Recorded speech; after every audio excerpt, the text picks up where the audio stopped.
Hello Kamayo, bumalik nga pala kami dito sa Dubai dahil gusto namin pumasok dyan sa Madam Tussauds na yan.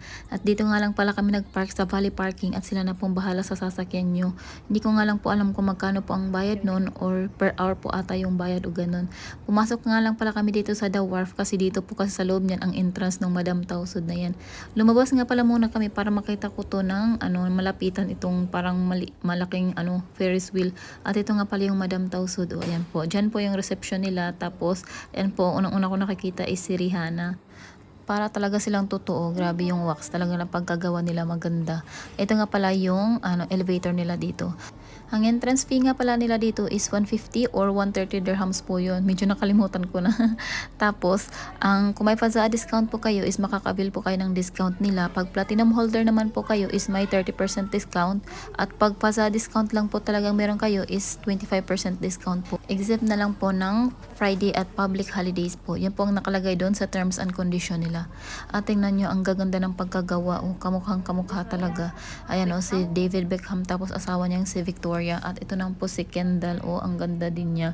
Pero nga lang yung iba medyo malayo yung pagkagawa.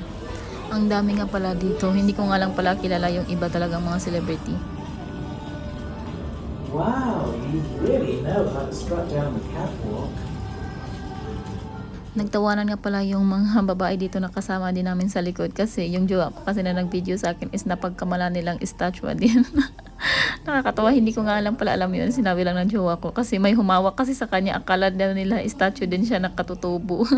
Siguro ito yung logo ng Madam Tussauds talaga kasi ito rin ang nakalagay sa labas. At minsan pag naglalakad ako, akala ko mga tao talaga yung akala ko mga tourist din ba. Yung pala hindi eh.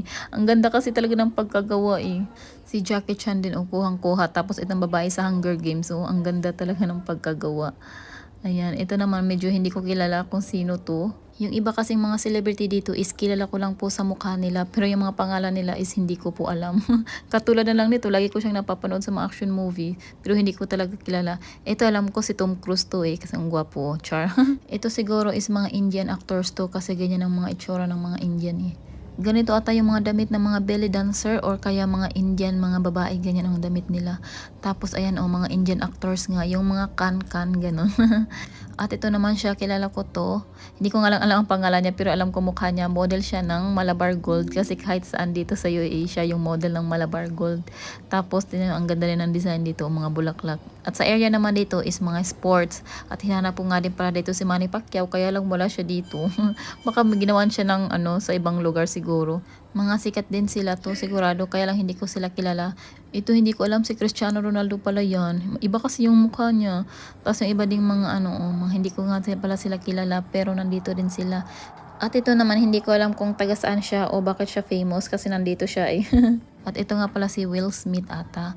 At yung iba syempre hindi ko nakilala sila.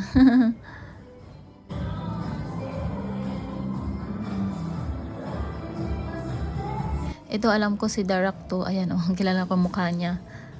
Yung iba hindi. At ito naman si Michael Jackson, the king of pop.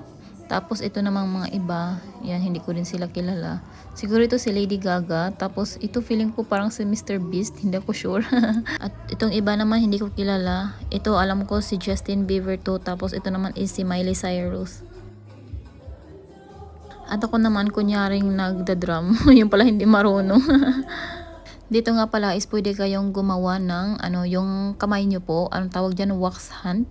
Ayan nga pala yung prices nila 40 per hand po pag magagawa kayo ng wax hand. At ito nga pala yung nag-iisang statue dyan sa last part na. Ito nga pala is mga souvenirs nila dito. Ang daming klase-klase lang dito. Pwede kayong pumili kung anong gusto nyo. Pero kami, ang binili lang namin is yung sandals na malaki na kulay gold. Tapos yung statue na nakatayo talaga.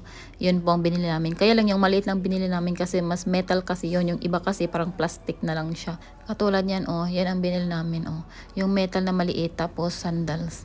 At lumabas na rin kami para makapaglakad-lakad doon sa may dagat banda. Ang dami nga din palang mga tao dito. Noong una nga pala is nasa harap kami. Tapos ngayon naman is nandito kami sa harap na to. Kasi gusto ko nga kasi makita itong malaking parang Ferris wheel na yan. Hindi ko nga lang alam kung anong tawag dyan. At ito nga pala, ang ganda talaga dito. Maglakad-lakad. May Crocs din sila dito. Kaya lang mahal siya. Wala siyang sale.